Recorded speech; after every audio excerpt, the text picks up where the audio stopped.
Happy Friday! Welcome to Screen Junkies Universe. We welcome you to your 3-day weekend. I'm Spencer Gilbert. What? You're Roth Cornet. Okay, That's we role Dan play. Murrell, and this is Joe Starr. Hello. And this is Screen Junkies News. What's I like going numbers. This looks like a penis. Dirty and rough. There we go.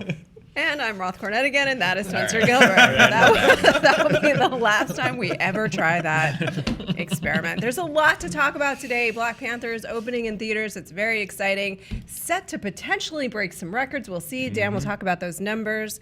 We have some numbers as well on how the Cloverfield movie did on Netflix as compared to Bright. But first, we want to talk about something far more somber, which is, as many of you or all of you know, there was a mass shooting in Florida this week, and there is an official GoFundMe to support the victims of that shooting.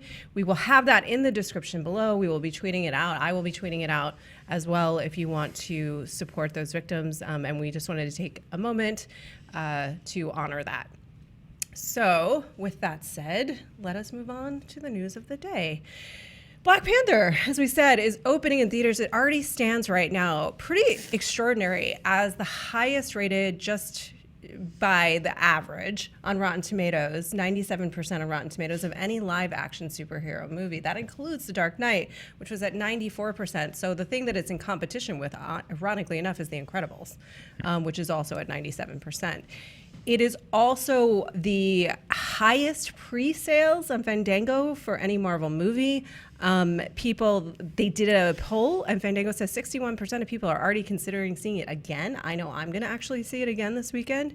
Disney is reporting $25.2 million this morning from the preview night.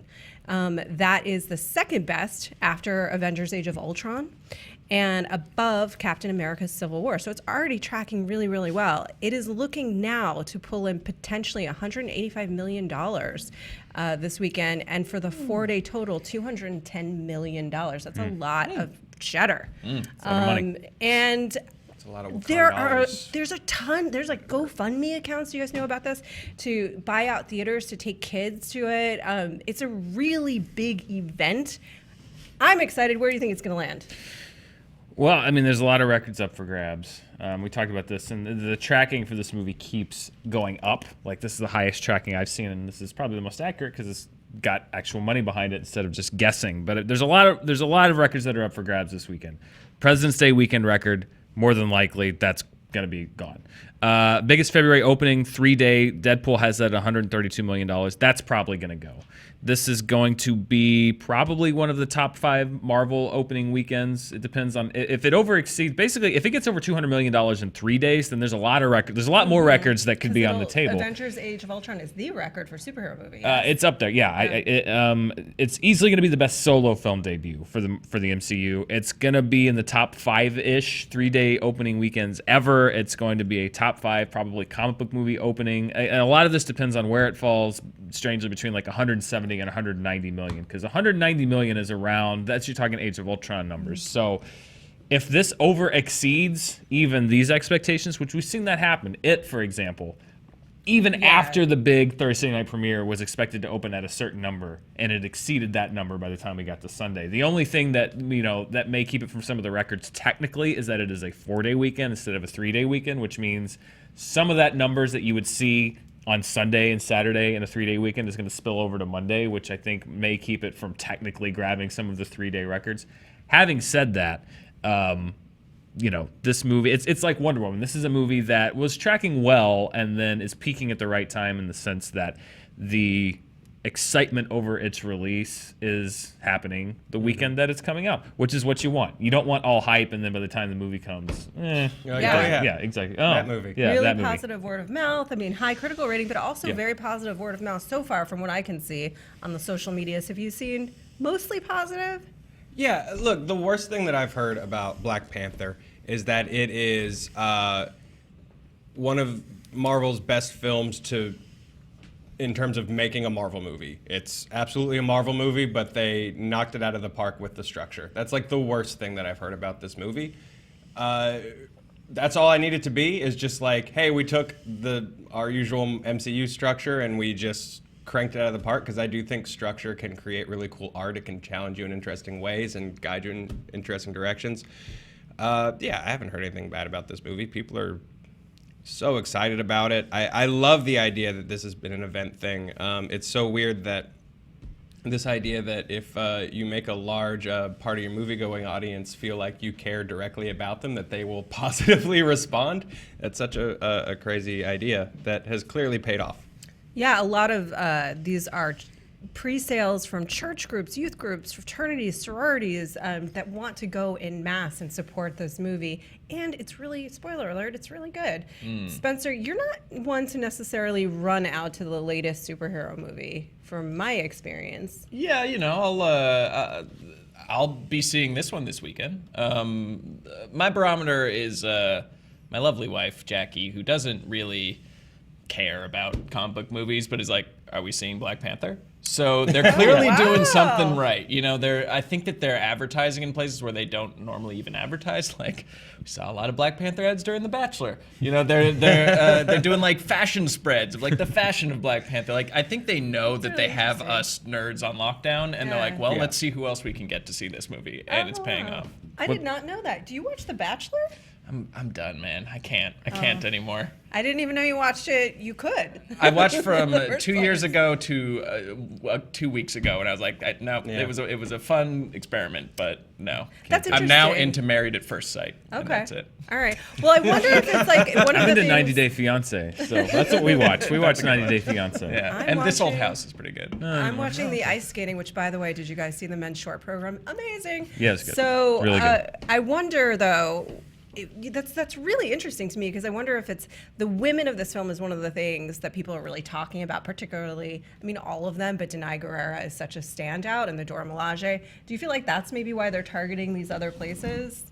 Like The Bachelor, that's super surprising to me. Well, It's not ABC. to me because it's ABC and it's owned by Disney. Very well. They probably also put it on, Synergy. Fresh Off the Boat and every other 2020 and every other ABC show, I'm sure. But Jimmy fashion Kimmel. spreads. Yeah, no, I think I don't know what kind of polling they're going to do after this movie, but I really am curious to see how the demographic breakdown is on this as far as like why people went to see it, because I think you're going to have a certain audience that's energized by the fact that it's just a Marvel movie, that it's a superhero movie.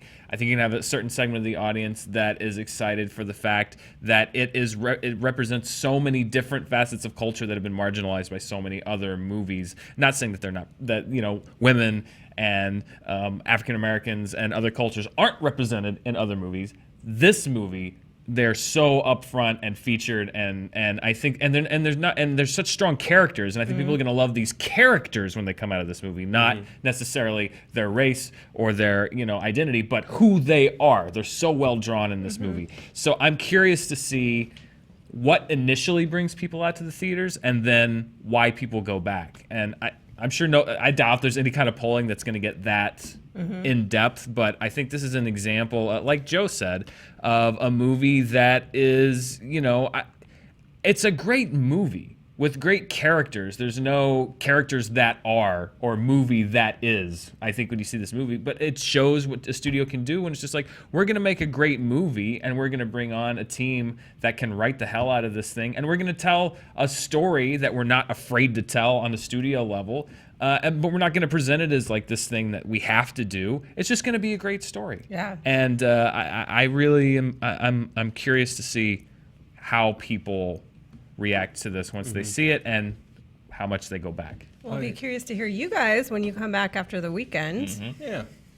On the fashion spread, aspect and stuff like that. I think this is also a movie with such a specific look to it. As somebody who has worked in like studio promotion departments and marketing and stuff like that, where they make partnerships with companies and stuff like that, this is the kind of movie that you do go to like fashion magazines and makeup companies and stuff like that, because there's something visual that you can draw in an audience that doesn't necessarily care that they're going to see a Marvel movie, but they do want to see this costuming, they do want to see the styles involved.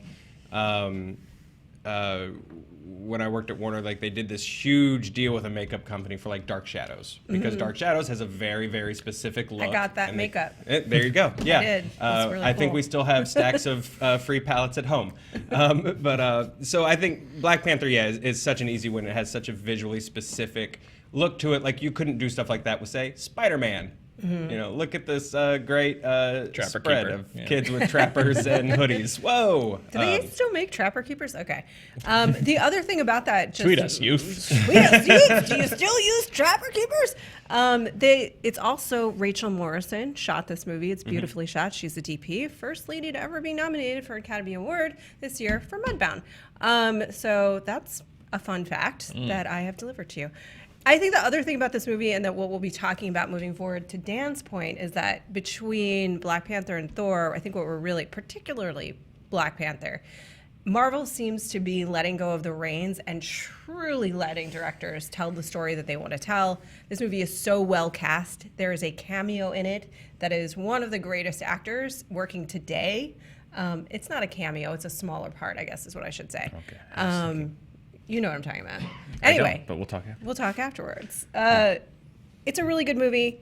It is an event. It is, I think, an important film, and it's also going to be an enjoyable time at the theater. Let me know what you and Jackie think. I especially want to know what Jackie thinks.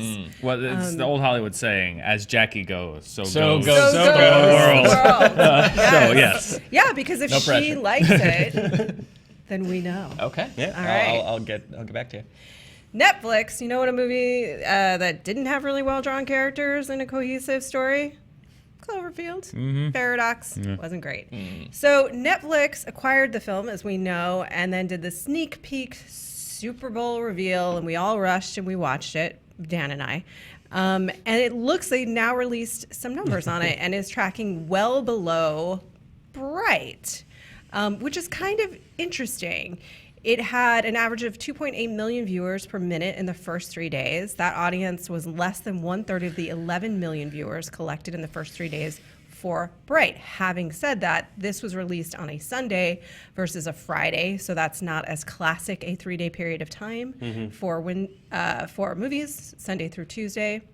What does it say? I'm not really sure what it says, other than I think that the word of mouth on Bright was WTF, you got to see this. And I think the word on Cloverfield was it's just not very good. Yeah. You know what I mean? Some things are considered. I actually haven't seen Bright yet, so if you guys have weigh in, good. Terrible movie. It's. But is it like the it's- terrible that you have to see for yourself? No, it is. shouldn't have It's a gritty cop drama with fairies. Yeah. It's the same. I'm I mean, that's sold. what I came That's away the from problem. Bright thinking like, this is the same renegade cops fighting a corrupt system movie that I've seen 57 times, except this one has an orc in it. I don't know. I was very like after you get past the first And you're still half sort of of it, where you're overselling like, it. yeah, you're like kind of like, oh, this is an interesting weird world. Like this is kind of, but like once it actually kicks in, I was just like, oh, this okay, this yeah, I've seen this movie 100 times. It's just that this one has dragons flying around in a couple shots. Yeah, again, you're and, selling me. Again, everything he's saying is overselling the movie somehow. Even just saying directly what it is still somehow. but it does hyping it up have too that much. kind of WTF element to it, just like because I was watching, someone was like, what is this? What is? I don't get what's going on here. I don't get this. But yeah, ultimately, I felt like it was a great bait and switch in the sense of just like I thought it was a pretty generic cop movie with monsters.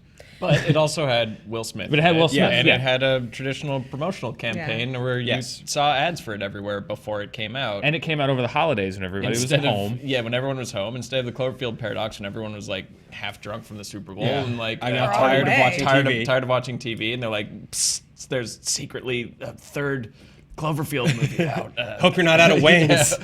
Hope you're not out of wings. Like this, I don't know. It well- seems like they were trying to hide it. Yeah. The little story bit. of these leading up Paramount to them definitely was. is completely different too. Whereas, like you said, Bright, full marketing campaign, Hall H and Comic-Con, where they showed like the one well-lit, good action sequence in the movie to audiences. It was, and again, Will Smith. Will Smith is doing a Netflix movie. You've got to see this. Whereas, what was Cloverfield Paradox originally called? God Pea? Particle. God God Particle. Particle. Whereas God Pea. whereas And then it God was like Pea. Cloverfield movie. God Pea. Whereas the story for this, because we covered it, was like, hey, did Netflix buy this movie called The God Particle and they're going to make it a Cloverfield? Maybe. I don't know. Which sort of gives you the stank of like, you know, this isn't something Netflix was excited about. You know, like, oh my God, we're going to make the next Cloverfield movie. This is like low-hanging fruit where they're like, maybe we can stunt it and do something with it. Just two very different stories. Yeah, all fair. Neither one you guys need to see this weekend. But you know what's a great series on Netflix is Black Mirror. And more, Black Mirror, of course, is riffing on and exaggerating our world a little bit. And there's one episode featuring murderous robot dogs. Yeah, that's and great. in that case, they are not riffing because it is real and it is happening, people. And I am here to warn you about it. Spencer Gilbert tells me this is old news. And I say to you, Spencer Gilbert, why are we not rioting in the streets? It's too late, The Rob. robots are rising. They've They are arrived. coming They've for arisen. us, sir. Yeah, we lost. Take a look at your impending death. I can take it. Yeah, this is where. Look at this. Come on. But he called his friend over to help him open the door so that he could better murder the people inside. Look at that. No. Yeah, it's really only a matter of time. All you need to do is duct tape a shiv to that thing, Yeah. and you walk down the wrong alleyway and giving that robot doggy lunch money. Yes. Why are we okay with this? Why is no one freaking out? Thank you. Exactly, because JT. It's it's madness. like so many other things these days. Like, what are you gonna do? Like, they're gonna take over. Yeah, it's fine. Yeah. What's your plan, Roth? What do you got? Yeah. We live off of them. We rely on their labor for everything. The robot dogs, they clearly are going to grow to hate us because, you know, what do they get out of the bargain? Yeah. It's over. This is why if I ever have a kid, they will not go to school. When they get old enough, say 7, I'm just going to drop them off in the wilderness in Canada, and I'm going to pick them up when they are 16, and they will be prepared for this dog Oh, the uprising. post-robot Yeah. apocalypse. Yeah. They will be the one person prepared. Or they'll just have missed it. Why are we assuming that these dogs are our enemies? These Because- could be the best allies You that would take the mankind ever robot has. Why do we assume that every piece of technology is evil? I would prefer to think that this is a great revolution and helping mankind, and I'm not going to automatically jump to the conclusion that they're going to murder us. Well, you are clearly a Dogs guy have who murder in hasn't their had a eyeless U-scan tell you to go get an attendant more than once. A what? Because a U-scan at a grocery store. Oh, okay. Those Got it. robots. Yeah. Oh, those are the worst robots. See, I need better Yeah. robots, not See? worse. I need better robots. More robots that can think better. More better That's what I need. That's how it starts. Stop That's how watching it Stop starts. watching the Terminator. Horse No. farmers, I'm sure, were watching whatever Edison kinetoscopes of cars, going like, "What are these things? They're gonna run us all away! Here comes our doom, kids!" And it was, in fact, their doom. You Yeah. don't see horse farmers anymore. Yes, you do. There are no more horses. Farmers. There are no more horses. I want the Kentucky Derby to be those robots so bad. Just They have hate and murder in their eyeless, soulless eyes. Before we all die, Jordan Peele is offering us the opportunity to see his movie Get Out for free this weekend. I love this movie. This is why I'm giving this a little plug today. It's over the President's Day weekend in 55 AMC theaters. You can find participating locations at www.getoutoneyearlater.com. If Black Panther sold out. Yeah, Black See Get Out Panthers. again. Yeah, for free. Or see both. It's Yeah. a 3-day weekend. Go see a couple of different movies. Also, before we're gonna get to some fan questions, but I want to say this weekend available for you to watch right here on Screen Junkies News and Screen Junkies Main is Double Take from Mr. Joe Starr. He's gonna do a deep dive exploration. yeah. We're gonna try a little thing where we take famous movie scenes and then just overanalyze and give you and bury you in information about them until they've lost all their joy. It's a really fun It's show. the internet's Tune way. in. It's the internet's way. No, Great it's gonna be sales fun. It's gonna be fun. We Oh, we have a clip. Oh. No? Oh, we do. We have a clip. Oh. So, Will let's I? get into it. I've seen it. Kevin is played by Macaulay Culkin. He got this gig because he was in another John Hughes film, the John Candy classic Uncle Buck. Where do you live? In the city. Do you have a house? Apartment. On a rent? Rent. What do you do for a living? Lots of things. Hughes wrote both movies and directed Uncle Buck and was very impressed by Macaulay, who they called Mac, as an actor. So he recommended him to Home Alone director Chris Columbus. I'm Shanice Kowalski. I'm Uncle Buck's friend. May I see your driver's license, ma'am? This one scene of Mac interrogating babysitter Shanice is apparently what inspired the entire Home Alone screenplay. Rumor has it that Hughes wrote the entire film in a single weekend. Another screenplay about unwanted house guests written in a weekend? Mother. What you don't see is the scene that they're analyzing, which is the bathroom scene. Yeah, we're gonna. Yeah, Screaming scene. we're gonna. That is a tangent.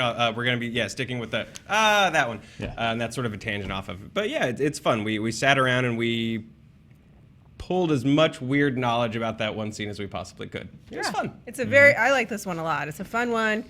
Not that I don't love everything. I love all my children. But this one's really fun. You should check it out.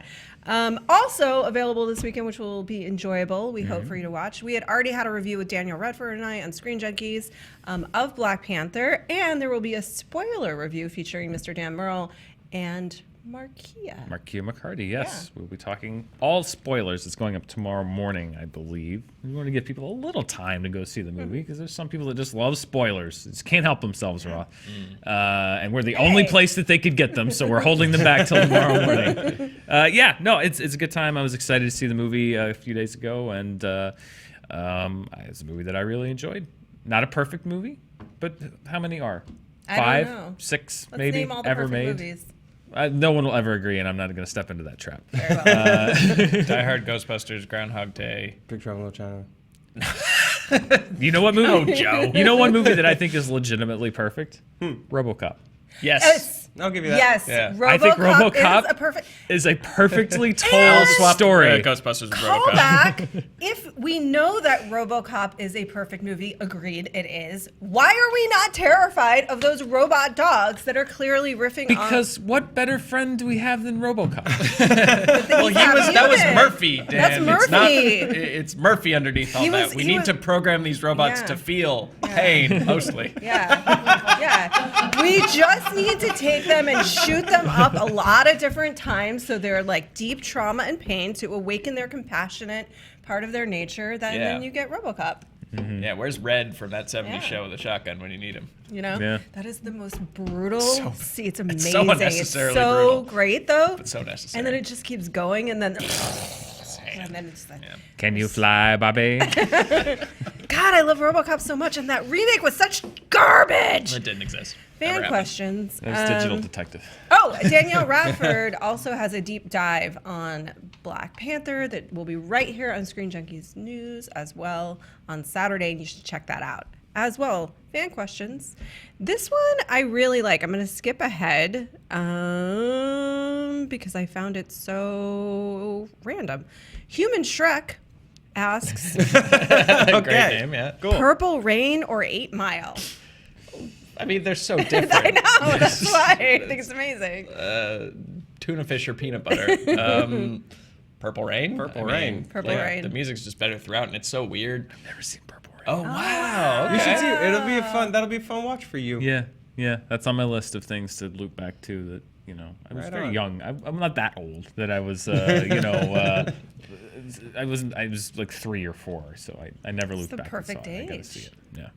For It's just Prince. interesting because like the self-mythologizing of both of them is like Eminem is like I'm just a blue collar guy just like trying to get by, and Prince's self-mythology is like I was a genius. I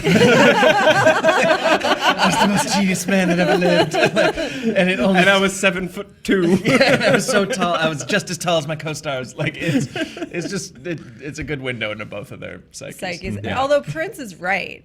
So I mean, neither of them are wrong. I saw. Oh, go ahead. I don't know. I guess 8 Mile's really Eminem's story, but it's weird because they're so like his name's like Schmarshall, Yeah. or whatever, Yeah. whatever they do. Yeah. With Prince, did I tell you about that? I saw Prince with Sasha Pearl Raver in a concert that featured Janelle Monáe opening for him, and then at the end, Stevie Wonder came out to do Nice. an encore. So it was basically the greatest thing in the whole world. But Sasha and I were saying, I'm pregnant. He's getting me pregnant. And then right before when Prince came back to do his encore, he was like, if you guys don't want to get pregnant right now, you better leave. Hit the parking lot. So he knows. He knew. He is a genius. Yeah. A. Clay asks, in honor of Valentine's Day this week, who was your first movie crush? Elizabeth Shue. In Adventures in Babysitting? No, Back to the Leaving Las Future? Vegas. Karate Kid. Oh, Yeah, yeah. Okay, yeah, nice. Karate Kid Shoe. The forgotten And then- entry in the Shoe trilogy. And then Cocktail Shoe. Oh, Cocktail Shoe. Yeah. Yeah. Shoe. Mine was probably Lilu Dallas Multipass. Multipass. Yeah. Yeah, it's a good one. I remember having a crush on Alicia Silverstone, Alicia, and Clueless Sure. back in '95. Yeah. I think that's probably Or the one of first Aerosmith ones I could videos. remember. Yeah. Interestingly enough, I think one of my first really big ones was Paul Rudd in Clueless. There you go. There you go. Still a creepy story. Yeah. Very creepy. Cannot convince me otherwise that is not a creepy romance. Super- So weird. I don't super care that they are upsetting. step siblings. Yeah. They were raised Very in the upsetting. same house. Yeah. It is, Yep. It is super not creepy. okay. Not okay. Not okay. Much older man. And much older, yes. Much older. So creepy, but that was the 90s, and this you could do stuff with it. Yeah. Oh, Billy and I are going to have a video coming up about a very similar topic, actually. Kira asks, if you would could turn back time and never have seen one movie, what would it be? We got a We've similar talked about question this like before. this. Yeah, because Yeah. I remember talking about that you could either use this on the bad movie that you wish you never saw, or the great movie that you could see again. Yeah. You know, like for the first time. Mine's a weird pick, but I'm gonna go with a sort of nothing rom-com called Because I Said So, which was just this terrible, like, soulless. They threw together some B and A list actresses, and I watched on a plane, and I was sick, and watching this terrible movie on a plane, and they keep making fun of Tony Hale in it, because he's like a he's like one of their patients. One of them's like a therapist, and he's their patient. And they just keep making the butt of weird jokes. And literally, the last like shot of the movie is one of them throwing a cake on him, and then he's like, "Why?" And they're like, "Because I said so." And they all laugh and hug. Oh, God. And That sounds horrible. that movie made me so mad that like sometimes it like still just blips back in, and they're all like, "Because I said so, cake." And I wish that wasn't in my brain anymore. I wish it wasn't in your brain either, and now it's in mine. That's how the ring works. I'll pick another movie that I half watched on a plane, which was Joy, the Jennifer Lawrence movie Joy, which was not a Christmas movie. It was not like a light, enjoyable film, and that was a complete waste of my time. And I was on a plane. Yeah. It's hard to waste time on a plane. But it is very hard, but you can. And joy is the way to do it. I had to cover that junket. Billy Pollahan says, what's a film, this will be our last question of today, what's a film you've bonded with your parents or respective partners over? The first movie that I watched with my girlfriend was Eternal Sunshine of the Spotless Mind. So that is a movie that's very special to us because it's the first one we ever, because it's a movie that I loved and that she'd never seen, and so we watched it together. So it was a nice bonding moment for us. That and Star Trek. Can I do a follow-up question for everybody on that? Because my friend Dennis Zen, who's over at Collider, and I have always had this big disagreement about two things. Who is bigger asshole face, Jeremy Renner or I can't remember the other one now because I decided he's not an asshole, so I wiped it from my mind. Jeremy Renner, then probably. I mean, if that's one that lasted, you answered your own question. That's a good way to win an argument, is to present only your side. Yeah. Well, then I guess you win. I need to start trying that. Look, we have two options right now. Yeah. We can go here. Or it's Jeremy Renner. The other big debate that we have is whether the end of that movie is optimistic or pessimistic. I find Eternal Sunshine of the Spotless Mind. I find it infinitely romantic and optimistic. Everybody else? Right, because Yeah. they're meeting again, right? No, because basically they say. I just forgot. I she literally forgot how says- it ends. So it ends because she says, if we get back together, I'm going to be an asshole and you're going to be an asshole and it's going to be hard. And he goes, I know. And it's like the most romantic thing I've ever heard because life is hard. And if you're like, I know, I'm going to do it with you anyway, that's a relationship. I love the end. That's one of my perfect endings to any movie. Eternal Sunshine might be another movie that I would consider a perfect movie. Me But too. that ending in particular, I love. It's just that's such a great performance because they lay out exactly what's going to happen, and we've seen it already in the movie. And it's Yeah. just like you're going to resent me, and you know we're not going to get together, and we're just going to start hating each other. But he's spent this whole movie trying to save the love that they had, and it's their growth as characters to realize that the love that they're going to share is worth the pain, and it's a very poetically, sadly beautiful moment. I love the ending to that I love movie, the and I ending think it's to that about the movie. power of love and how important it is. I agree. I love the ending to that movie, and that's one of my favorite. I've seen that movie so many times. So optimistic, pessimistic. Optimistic. You're right. It's tough. Optimistic. That was a good sell. Yeah. All right. Well, with that said, you should answer the question. My wife and I are doing a little thing where we're watching a movie from every year from 1950 to the current year that we haven't seen. So we're bonding over lots of movies that way. But fun. there's a story of my dad and I watching a movie that I just love the guy so much because it was The Usual Suspects. And we start The Usual Suspects on home video. Neither of us had ever seen it before. It's on VHS, and he immediately falls asleep. The entire movie. He wakes up as Kaiser Soze, as they're putting the things together, like the Kobayashi, big orca fat, and he wakes up and he goes, "Wait, what just happened?" And to this day, I remind him of that because, like, he loves movies, but they're also his NyQuil. You know, he just falls asleep during every one. So that's Which my is dad. awesome. Yeah. Oh, boy. Oh. Late breaking news. Yeah, Breaking this is coming news. out. I'm trying to. You want a microphone? Yeah, I'm trying to figure out more as it's happening. So right now, going on is Toy Fair, which is like the big toy industry thing where they release everything that's coming out. Apparently, there was a Transformers panel, and there are reports coming in that it was announced that Hasbro specifically stated that a new team at Paramount will reset the Transformers live-action movie series following the release of Bumblebee, a complete series reboot after Bumblebee. So I guess this is in reaction to The Last Night not performing, maybe not so much confidence in Bumblebee that this whole thing's going to get reset. More reports are coming in, but that's what we got right now is that they announced a new team's coming in to scrap it. Joe, as the Transformers fan of the world, feelings, thoughts, emotions? Well, I was going to tell you a weird story about how one time my dad almost died and how that made us love Big Lebowski anymore. But let me tell you about another love in my life dying on the big screen, which was Transformers. I'm tired, man. Tired. Wait. We're just going to do the same. I don't know. When I was growing up, I used to play the Nintendo, the old school Nintendo, and there was 2 buttons on that Nintendo. An A and a B. There was the reset button. Oh, that, yeah. There was another button that was just the power button. You could press it and turn things off. Yep. I think maybe they need to press the other button. I think maybe they need to turn off the Nintendo, blow on the cartridge a little bit. Don't blow on the card. Just turn it off. Or I just like where turn it you're going off with this. and buy a Sega. I like Which is what I did. Well, whatever. Sure. I don't know. Maybe that means we'll get a respite. Maybe. I don't know. I don't know. The comics are great. If you miss Transformers after Bumblebee, read the IDW comics. They're fantastic. And that's really all I need. Also, Transformers 6 has been removed from Paramount's upcoming schedule. Transformers 6 has been removed from Paramount's upcoming schedule, and with that delightful piece of news. But if you leak us the script, we'll do a live read of it. Yes. Yeah. Or Absolutely. if you write your own version of the script. If we you will write your own do a Transformers live- 6, yes. we'll read it. Yeah, as Minimum long as 150 Minimum pages. 150. We can do it right now. You guys, Cybertron's gonna fall on the Earth again. That's the first line of the film. Yeah. And there's an American flag. Hey, did you guys hear about this alien planet that's crashing into the Earth? We're going to need energy. Here, have a rock star.